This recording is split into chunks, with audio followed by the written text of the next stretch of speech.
국내 정치로 가보겠습니다. 총선 최대 이슈였던 전국민 긴급재난지원금 지급이 여전히 난항을 겪고 있습니다. 긴급재난지원금 지급 대상을 두고 정부와 국회가 이견을 보이는 가운데 당초 전국민 50만 원 지급을 약속했었던 미래통합당은 선거 참패 이후 전국민 지급은 반대라는 뜻을 분명히 밝혔습니다. 총선 압승 이후 차기 유력 대권주자 입지를 굳힌 더불어민주당 이낙연 코로나 국난 극복 위원장이요. 오는 8월 전당대회에서 당권에 도전할지 여부도 정치권 관심사로 떠오르고 있습니다.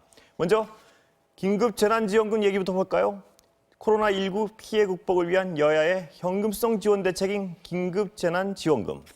정부안대로 선별 지급할지 아니면 모든 국민에게 줄지 여전히 안개 속에 있습니다. 민주당은 공약대로 100% 지급을 강조하지만 통합당은 선거 전과는 달리 전 국민 지급에 반대하고 나섰습니다. 먼저 미래통합당 김재원 의원 얘기 볼까요? 국채를 발행해서 또 이미 상당한 소비 여력이 있는 소득 상위 30% 가구에까지 100만 원씩 준다는 것은 저는 소비 진작 효과도 없고. 자, 먼저 여쭤보겠습니다. 어떨까요? 이 100% 안으로 결국 가는 거 아닌가요? 수수는? 근데 이게 참 문제가 꼬여버렸어요. 예. 왜냐하면 이게 처음에 이제 정부가 지금 어떤 면에서 청와대가 70% 안에 상당히 좀 강경한 안이라고 생각이 듭니다. 아마 홍남기 지금 부총리가 이런 입장을 고수하고 있는 이유는 아마 정부 입장에서 보면 지금 위기는 위기의 시작 단계에 불과하다라고 판단하는 것 같아요. 그러면 앞으로 많은 이제 예를 들어서 돈이 들어갈 곳이 많고 특히 또 이제 그러면 국채를 이제 발행을 해야 되는데 문제는 이번에 할 경우에 이제 돈이 한 13조에 14조 정도 든다는 거 아니겠습니까? 이럴 경우는 이제 그 적자 국채를 한 3조 이상을 이제 발행을 해야 되는데 그럴 경우에 다음에 지원할 수 있는 돈의 여력이 상당히 줄어들 수 있다. 실제로 우리 지금 기업들이 보면 지금 뭐 해고라든지 고용조정이라 이런 걸 통해서 하고 또 지금 많은 채권들이 지금 돌아오고 있는 상황이거든요. 거기에 지금 지원을 살려야 되는데 이제 그렇다 보니 아마 당정 협의 과정에서 어려움이 있는 것 같고 특히 이제 야당이 지금 일단 정부 편을 들었어요. 자, 정부가 원래 한 대로 70%로 하자라고 들었고 지금 여당은 지금 선거 과정에 약속해 놓은 게 있지 않았습니까? 그러다 보니까 지금 뭐 좀 전에 이제 고민정 당선이 나왔지만 이인영 당시 이제 원내대표가 고민정 당선이 되면 다 주겠다 뭐 이런 이제 등 이야기를 했는데 문제는 이러다 보니 이게 100만 원을 주게 될 경우에 어떤 정치적 부담이 이제 생기는 거예요. 재정적인 부담이 생기고 그래서 일각에서는 그냥 80만 원으로 그냥 다 주자 이렇게 생기는데 사실은 이게 이 긴급재난자금 같은 경우는 분류하는데 돈이 굉장히 많이 듭니다. 시간도 많이 걸리고. 그러니까 70%도 정부가 지금 겨우겨우 해놨는데 문제는 이걸 뭐 몇 퍼센트 하려면 돈이 많이 들거든요. 사실 하려면 다 주는 게 어떤 면에서 보면 하는데 문제는 이제 재정 여력이 과연 따라줄 것이냐. 이 문제가 사실 정부의 지금 고민인 것 같아요. 자, 하나 여쭤보겠습니다. 선별해서 주는 거는 절차상 문제 때문에 효율성이나 어떤 현실성이 없다고 다 동의를 하시는 건가요, 세 분이? 그러니까 어떤 그 부분은 저번에 뭐죠? 저기 아동수당인가? 줄 때 그런 일이 있었죠. 뭐 처음에 좀 이렇게 그 하위 80% 주다가 이거 해보니까 차라리 다 주는 게 더 증명됐다. 그러니까 그런 일인데 이거랑 같은 경우인지 모르겠습니다. 그거를 똑같이 비교할 수는 없는 거죠. 근데 그런 선례가 있어서 이제 그런 게 얼핏 떠오르긴 하나 이건 사실 저희가 전문가가 아니기 때문에 뭐라고 말할 수 없는 겁니다. 정확히 개인적인 어떤 이 전문가로서 이 부분이 이제 좀 복잡하니까 제가 여쭤본 건 어떤 개인적인 일반 국민으로서의 지지 여부를 말씀드리는 건데요. 뭐 선별 지급이 옳습니까? 아니면 지금 뭐 저 이논수 의원도 말씀하셨지만 지금 처음에 당정 협의에서 지금 결론이 안 났는데 처음에 알려지기는 마치 당의 의견에 정부가 동조를 한 것처럼 보도가 났어요. 그러니까 홍남기 부총리가 반박하고 그렇죠. 나섰죠? 그래가지고 정부에서 안을 먼저 뒤집기는 뭐하니까 국회에서 그렇게 해주면 따르겠다 정도까지 합의를 했고 사실상 이인영 원내대표나 또 그 민주당 쪽의 의견에 지금 거의 뭐 이렇게 알겠다 그렇게 하겠다 그 대신 국회에서 그렇게 해라 명분을 줘라 이렇게 알려졌는데 그게 아니지 않습니까? 굉장히 홍남기 부총리가 강경해요. 그런데 홍남기 부총리가 그런 생각이 들어요. 대통령의 뜻을 거슬러서 저렇게 강경할 수 있을까라는 생각도 듭니다. 또 대통령의 스타일로 봐서 기재부에서 실무자들이 저렇게 얘기를 하니 그러면 들어보자라고 했을 수도 있고 지금 정확히 어느 정도에서 이게 여권 내의 저 혼선이 어디까지 성립돼서 정리가 되는 있는지는 정확히 파악이 되지 않지만 이 의견에 양쪽 다 일리가 있습니다. 지금 그 홍남기 부총리처럼 지금 돈 쓸 데가 너무 많으니까 벌써부터 적자 국채를 발행하는 게 너무 성급하다. 지금 뭐 저기 중소기업도 지원해야 되고 앞으로 이게 시작인데 물론 이제 뭐 미국이나 일본에서 돈을 무지하게 주죠. 저 일본도 지금 1인당 10만 원씩 우리 돈으로 100, 한 2, 30만 원씩 주거든요. 그런 걸 따지면 100만 원씩 주는 게 가구당 큰 돈이 아닐 수도 있지만 양쪽 의견이 지금 다 이 사태를 보고 대비하는 게 다른 거예요, 지금. 그래서 뭐 그런데 당은 지금 공약한 게 있지 않습니까? 그리고 이게 상징성이 있다고 보는 거예요. 전 국민에게 보편적으로 정부가 이렇게 대책을 세우자라는 큰 당의 그런 또 입장이 있죠. 아까 잠깐 말씀하셨는데요. 홍남기 부총리는 진정한 겁니까? 아니면 약간 권력으로서의 쇼잉입니까? 그건 모르는 상황인가요? 그거는 제가 정확히 모르겠습니다. 그거는 뭐 제가 답하기 어려운 상황인데 홍남기 부총리의 신념은 70%가 맞는 것 같아요. 그건 자기가 예. 관료로서 경제 관료로서. 그런데 지금 당하고 조율이 어떻게 된 건지는 정확히 지금 혼돈스러운 상황이죠. 저는 두 가지 말씀을 좀 드리고 예. 싶은데요. 첫째로는 정부 여당이 메시지를 좀 일치시켜야 할 필요가 있다 이렇게 생각을 하고요. 예. 왜냐하면 지금 정부 여당은 한 몸이잖아요. 예. 한 몸인데 지금 정부에서는 70% 얘기하고 여당에서는 전 국민한테 다 주자 이렇게 얘기를 하고 있습니다. 근데 지금 뭐 기재부를 중심으로 해서 관료들은 아무래도 국간직이 역할을 하기 때문에 네. 적자구체 발행하는 걸 최대한 좀 줄였으면 좋겠다, 또 안 했으면 좋겠다 이런 생각을 할 수 있다고 생각해요. 그런데 지금 국민들은 굉장히 지금 다급한 상황이잖아요. 신속성이 요구되고 있는 상황에서 마치 정부 여당이 갈등하는 듯한 모습을 비추는 것은 대단히 부적절할 수 있다. 다만 이제 토론을 할 수 있겠지만 이런 상황을 계속 끌고 가면서 이렇게 논쟁을 하는 것은 제가 볼 때는 보기 안 좋다는 거예요. 생각하십니까? 그 정부 여당과 정부와 당이 진심으로 부딪히고 있는 건가요? 아니면 어떤 절차의 진행을 위한 수순으로 생각하시나요? 처음에는 일부러 그러는 거 아니냐 뭐 이런 해석도 예. 일부에서는 하던데요. 저는 진심으로 부딪혀가고 있는 상황인 것 같아요. 예, 동의하시나요? 네. 그래서 이런 상황들을 너무 길게 가지고 가는 것은 바람직하다 하지 않다고 보고요. 야당을 설득하기 위해서는 일단 정부 여당이 일치된 의견들을 만들어가는 게 중요하다고 생각하고 정부가 만약에 의견을 바꾸기 어려운 상황이라고 한다면 정부 차원에서는 이런 안을 갖고 있으니 국회 차원에서 합의를 해주십시오. 그 의견에 따르겠습니다. 그게 최초 기재부의 어떤 방안 아니었나요? 그러니까, 아니요. 기재부는 계속 지금 소득하의 70%를 얘기를 하고 있는 상황인 거예요. 네. 그러니까 정부 안을 그냥 밀어붙이겠다 이런 방식으로 나오지 말고 국회 차원에서 논의해서 합의가 되면 그 뜻에 따르겠다 이렇게 해주는 게 맞다. 왜냐하면 이거는 단순히 어떤 재정의 문제가 아니라 정치의 문제거든요. 그러니까 이건 제가 정치의 팩트를 영역으로 잘못 이해했는지 기재부의 최초 스탠스가 그게 아니었나요? 정치권에서 합의하면 50%였다가 예, 예. 이제 70%로 합의를 했죠. 예. 정치권에서 합의하면 따르겠다고 알려졌는데 예. 그게 사실이 아니라고 네. 이제 그렇게 그런 된 거죠. 건가요, 수순이? 예. 그러니까 거기에 따라주는 것이 현재로서 모양새가 제일 좋지 않을까 생각하고요. 그러니까 정부 여당이 정부 입장에서는 국회 차원에서 논의한 결과를 수용하겠다 이렇게 가고 여당 입장에서는 야당과 최대한 협의하겠다. 지난 총선 때 이미 다 약속했던 거 아닙니까? 예. 지금 이제 총선 끝난 지 며칠 됐다고 지금 그 약속을 없습니까? 국민들은 다 기대하고 있는데 그게 정치가 해야 할 수 있는 최소한의 도리라고 생각하고요. 둘째로는 제가 왜 전 국민한테 줘야 된다고 말씀드리냐면은 아까 아동수당 말씀하셨잖아요. 그때 상위 10%를 빼기 위해서 상위 10%에 지급되는 아동수당이 1,200억 원이었어요. 근데 행정비용이 1,600억 원이었다고 얘기를 하고 있습니다. 그러니까 행정비용이 훨씬 더 많이 든다는 거예요. 지금 소득하의 70% 얘기하니까 아니 나는 지분이 있지만 지금은 소득이 없습니다. 나는 맞벌이인데 한 사람이 지금 소득이 없습니다. 이렇게 빈 틈이 너무 많이 보인다는 거예요. 예. 지금 소득 상위 30%를 위해서 우리가 전 국민한테 다 지급하자는 얘기가 아니고요. 소득하의 70%한테 어떻게 빨리 예. 빈틈이 나오지 않도록 지급하기 위해 지금 말씀하신 하느냐. 선별에 들어가는 행정비용도 있지만 속도의 문제도 있는 거죠? 네, 그러니까? 그럼요. 예. 그러니까 그 소득하의 70%한테 촘촘하게 비지 않도록 지급하기 위해서 소득 상위 30%까지도 지급하는 것이다. 이런 방식으로 저는 이해한다고 생각하고요. 예. 소득하위 50% 이하로 내려가기 시작하면은 사실은 세금을 내지 않는 분들도 꽤 많이 계세요. 그런 경우에는 사실은 환수하기가 쉽지가 않지만 소득 상위 30%의 경우에는 명백하게 이건 다 소득으로 잡힐 수밖에 없어요. 나중에 가서도 어떤 방식으로도 환수가 가능하다는 겁니다. 예. 그러니까 이걸 가지고 지금 배고프고 힘들어하는 국민 앞에서 뭐 이념이다, 나는 정책적이고 철학적이다 이런 얘기 내세우지 말고 일단 최대한 빨리 지급하고 지금 경기도 같은 경우에 재난소득 지금 지급하는데 한 보름 정도 걸렸다는 예. 거 아닙니까? 지금 전 국민한테 지급하는데 역시 똑같이 절차가 많이 필요할 겁니다. 그럼 지금 만약에 추경이 4월 말에 통과된다 하더라도 5월에 지급할지 말지도 지금 모르는 상황인 거예요. 그러니까 그런 시급성에 관해서 정치권이 좀 공감을 이뤄야 한다고 생각합니다. 같은 예. 근데 생각하십니까? 문제는 이게 이제 사실은 한 번이면 뭐 그렇게 할 예, 수는 있을 것 같아요. 예. 근데 지금 어제 정의용 본부장이 이야기했듯이 이게 코로나 사태가 결국 또 그 겨울이 되면 예. 또 찾아올 수 있다는 이야기를 하고 있고요. 예. 아까도 말씀드렸지만 지금은 사실은 이제 이 기업들이 보면 실제로 뭐 여러 가지 어려움들이 지금 점점 더 증가할 수가 있습니다. 예. 특히 우리 같은 경우는 뭐 미국이야 사실은 돈 찍어내면 되죠. 자기들이 기축통화국이니까. 일본은 또 전 국민들이 국채를 다 갖고 있으니까 나름 우리하고는 또 기준이 달라요. 예. 그러니까 우리 같은 경우는 사실은 수출해서 먹고 살아야 되는 나라인데 지금 뭐 현대자동차 같은 경우는 20% 임금을 다 잘랐다고 하고 예.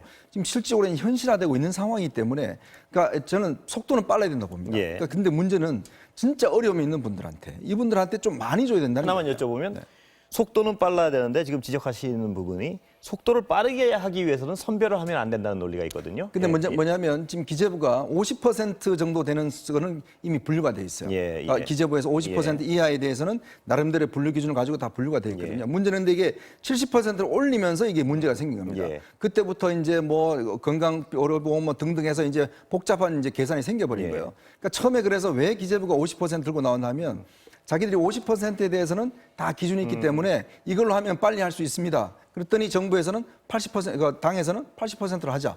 그러면 이제 80 너무 많습니다. 그래서 70%로 된 그 거예요. 노소리 의원님 말씀은 70%로 가자는 말씀이신가요? 어떤 저는 지금의 상황에서 보면 예. 70%가 공감대가 됐기 때문에 예. 하는 게 저는 타당한데 그러면 그걸 하기 위한 또 분류 작업이 있어야 될 거 아니에요? 그러니까 그거는 이제 우리가 원칙을 몇 개 세웠죠. 지금 건강의료비용 뭐 등등 이미 그거는 몇 차례 절차를 거쳐서 했고 문재인 대통령이 총선 직전에 예. 이 부분에 대해서 미리 빨리 받아라 신청을 예. 라고 했기 때문에 이미 진행되고 있는 상황이거든요. 속도에 문제가 안 생길 그렇죠. 것이다. 이건 어떤 면에서 예. 보면 진행되고 있는 상황이기 때문에 이거는 저는 큰 무리는 없다고 봅니다. 같은 예. 저는 좀 다른 생각인데요. 지금 기재부가 소득하위 50%는 다 근거가 있습니다. 얘기하는 예. 것은 너무 단순한 논리고요.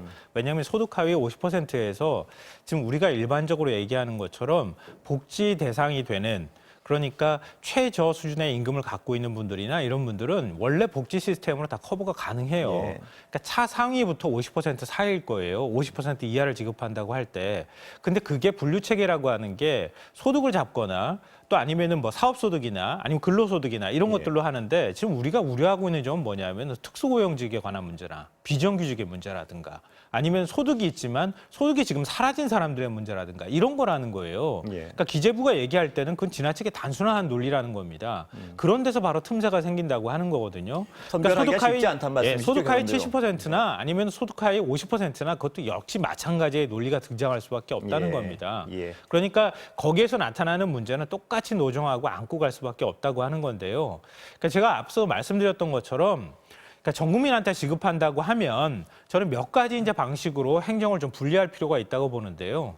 그러니까 지금 일부 지자체에서는 이미 시행하고 있지만 정부가 시행하지 않은 영세소 상인들한테 지원금을 100만 원씩 지급한다거나 아니면은 영세소 상인들을 돕기 위해서 뭐 쓰레기 봉투를 사용하지 않도록 예. 하기 위해서 무료로 한다거나 여러 가지 지원책들을 다 창의적인 대책들을 지자체에서 만들고 있다는 거예요. 예. 그러니까 정부 차원에서는 잠시만 끊어갈까요? 예, 아니, 자, 예. 한 30초면 됩니다. 정부 차원에서는 까는 최소한의 든든하게 할 수 있는 보편적 복지 개념이라기보다는 재난 지원금 형태로 주고 그리고 지자체가 각각의 특성에 맞게 지급하는 형태로 하는 것이 저는 더 맞다고 생각합니다. 잘 알겠습니다.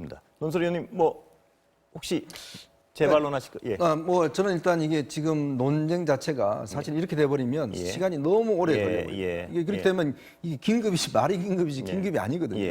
그러니까 그렇기 때문에 어떤 면에서는 빨리 정부와 여당이 빨리 합의하는 게 중요할 거예요. 합의만 하면 어떤 전체- 방식이든지 뭐 여러 가지 논쟁이 있을 수 합의가 있습니다. 중요하다. 네, 그러니까 예. 빨리 저는 정부 여당이 책임을 지고 왜냐하면 예. 지금 뭐 일단 정부 여당이 이 문제는 책임을 져야 되잖아요. 정부 여당의 합의도 중요하지만요. 지금 문제는 야당은 선거 때는 갑자기 주자 이러다가 말이 바뀌었어요. 이유가 뭔가요? 지금 정치적인 지금 거? 야당은 황교안 대표가 그렇죠. 1인당 50만 원씩 주자라는 예. 그 선거 때 급하게 한 말이죠. 그걸 놓고도 내부에 반발이 그렇죠. 많았잖아요. 김재원 예결위원장 같은 분은 전형적으로 이제 거의 기재와 논리와 비슷해요. 나머지 한 3조 3천억 정도 돈이 더 드는데 국채 발행해서 나중에 더 쓸 때가 있다. 예를 들어서 중소기업 어려운데 주자면 자기는 그건 주겠다라는 예. 논리인데 일단 야당 입장에서 여당 내부 분열이 일어났는데 그걸 보는 거죠. 그리고 자기의 논리들이 저 정부 여당한테도 있으니까 지켜보는 거죠. 야당이 급할 일은 없는데 어쨌든 이 논설위원 말씀대로 이 문제를 오래 끌면 안 됩니다. 정부 여당에서 빨리 정리하고 대통령이 나서서 안 되면은 교통정리를 하든지 해가지고 이걸 빨리 정리를 해서 결론을 내고 야당을 설득해야죠. 그래서 빨리 속도감 있게 이걸 진행해야 되는 거죠. 지금 사실 경제위기가 점점 오면서 앞으로 돈 쓸 일이 많아지죠. 그래서 그렇지만 우리나라가 또 OECD 국가 중엔 재정 적자가 적은 편이니까 정부가 뭐 국채 발행이나 여러 가지 적자 재정을 펼 여유가 있어요. 그런데 지금 뭐 적자 재정 그 기재부가 그런 걸 굉장히 지금 걱정을 하지만 제 생각에는 대통령도 그런 말씀하셨는데 지금 그 상황이 비상 상황이기 때문에 기존의 논리를 뛰어넘어라 그런 말씀을 하셨잖아요. 예. 지금은 그런 거 따지다가 어떻게 보면 기업이 다 무너지고 서민들이 다 그 굉장히 생활이 어려워져요. 돈을 줄 사람이 기업이 사라질 수도 있어요. 고용을 유지할 노동자가 없어질 수도 있거든요. 그러니까 정부 여당이 먼저 책임을 지고 빨리 내부 정리를 해서 속도감 있게 진행하라. 이게 제일 중요합니다. 그래야 야당을 설득하는 거죠. 그다음 수순으로. 자, 지금 세 분 패널 말씀을 들으면 전체 지급이냐 부분 지급이냐 뭐 액수냐 얼마를 줄 것이냐 이런 부분에 대한 이견은 있어도 빨리 서둘러서 합의해서 지급해야 한다는 데는 이견이 없는 것 같습니다. 그렇습니다. 자, 그렇다면 다음 얘기로 넘어가겠습니다. 미래통합당 얘기해 볼까요? 네. 여전히 시끄럽습니다. 미래통합당 답이 안 보이죠 지금. 예. 답이 안 보이고 이게 그 뭐랄까 선거에 져서 네 번을 겪으면서 점점 상태가 더 나빠지는 예. 이 악순환으로 이제 가는 전형적인 코스를 밟고 있는데 지금 보면 김종인 의원 뭐 비대위원장 카드는 물 건너간 것처럼 보이고요. 내부에서 그러면 우리끼리 한번 수습해보자 이런 건데 그 안에 이제 원내대표 먼저 뽑고 당대표 뽑는데 전당대 하기 전에 비대위를 만들어서 누가 할 것이냐부터 해가지고 첩첩산중인데 그 와중에 당선된 다선 의원들은 다 원내대표 당대표를 하고 싶어하고 하는 상황이라 뭐 여러 지금은 뭐 보수 언론들도 참 미래통합에 대해서 굉장히 비판적인 사설도 예. 많이 쓰고 기사를 많이 쓰는데 국민들이 보기에 저걸 어떻게 봐줄까 그리고 걱정이 되는 게 사실 야당이 잘 돼야 됩니다. 야당이 잘 돼야지 거대 여당이 그 긴장감을 갖고 일을 네. 잘하고 실수를 안 하는데 야당이 저렇게 여당에 대해서 전혀 긴장감을 주지 않고 정말 이렇게 비웃음이 되고 조롱의 상대로 되는 상태에서 점점 이렇게 나쁜 상태로 빠져나가면 한국 정치를 위해서 굉장히 좋지 않습니다. 그리고 야당을 지원한 많은 국민들 그 뜻을 받들어서 야당은 정치를 잘하고 당을 잘 꾸려서 그 야당을 지지한 국민들의 의사를 정치에 반영할 의무가 있는 거예요. 그런 것들을 미래통합당의 지금 중진들이나 당선자들이 좀 더 가슴 깊이 새기고 행동을 되지 뭐 앞으로 논쟁을 하면서 뭔가 정리가 되겠지만 그런 지금 상황은 악순환으로 가는 상황인 것 같다는 생각이 듭니다. 알겠습니다. 지금 황 기자 말씀하셨지만 보수 언론에서도 비판적으로 돌아서셨는데요. 네. 문화일보 보수 언론 맞죠? 네. 뭐 저희도 어떻게 보십니까? 예. 그러니까 저는 지금의 미래통합당의 패배가 그냥 단순한 선거 패배는 아니라고 예. 봅니다. 왜냐하면 사실은 이 네 번이나 어쩌면 연속 패배한다는 것은 헌정사에 처음 있는 일이고요. 그렇습니다. 또 예. 이게 여당이 180석 이상을 가져간다는 것은 정말 거의 처음 있는 일이거든요. 예. 그러니까 결국 민심은 뭐냐 하면 지금의 야당의 그 틀과 어떤 사고방식 그다음에 그런 것으로는 안 된다라는 이제 예. 경고예요. 그렇다면 결국은 이번에 보시면 알겠지만 대선 주자들 다 낙선했습니다. 그 사실 백지 상태예요. 예. 그러니까 어떤 면에서 보면 지금 뭐 의원들 한 103명 가지고 지금 꾸려 나가야 되는데 거의 백지상 새로운 출발을 하는 예. 것이거든요. 그러면 어차피 이런 지금 여당의 어떤 기울어진 현상 이런 상황에서 회복할 수 있는 길은 새로운 발상의 전환을 하는 겁니다. 예. 뭡니까? 즉 뭐냐면 이제 정말 세대 교체라는 저는 중요한 명분이 예. 있다고 봅니다. 왜냐하면 지금 그동안 우리 정치가 뭐 586 세대가 그동안 많이 지배해왔고 뭐 등등 있었지만 예. 정말 지금의 상황에서는 미중유의 지금 국가 위기 상황에서 예. 이제 이 정당이 새로운 어떤 세대 교체를 이뤄내야 된다. 예. 그러기 위해서는 저는 오히려 야당이 굉장히 유리한 고지에 있다고 봅니다. 왜냐하면 예. 아무런 짓거릴 게 없으니까. 또 하나는 이제 어떤 면에서 보면 지금의 야당을 이번에 이렇게 많이 심판한 이유가 그동안 보수라 그러면 그래도 경제나 안보에 있어서는 나름대로의 장점을 갖고 있다라는 것이었거든요. 그러나 이번 총선 과정에서 보여준 거 보면 경제나 안보에서 어떤 안정감이나 정책 능력 이런 부분들이 전혀 보이지 않았거든요. 예. 예. 그러면 그런 부분에 대한 어떤 자신들의 능력을 키울 수 있는 저는 역량이 필요하다고 봐요. 예. 자, 그렇다면 지금 단순히 몇 명 얼굴 바꾸고 이런 차원이 아니고 정말 당을 뿌리째 바꾸는 그런 노력이 없으면 저는 앞으로 대선, 뭐 지방선거 굉장히 어렵다고 봅니다. 그 뿌리채 바꾸기 위해서요.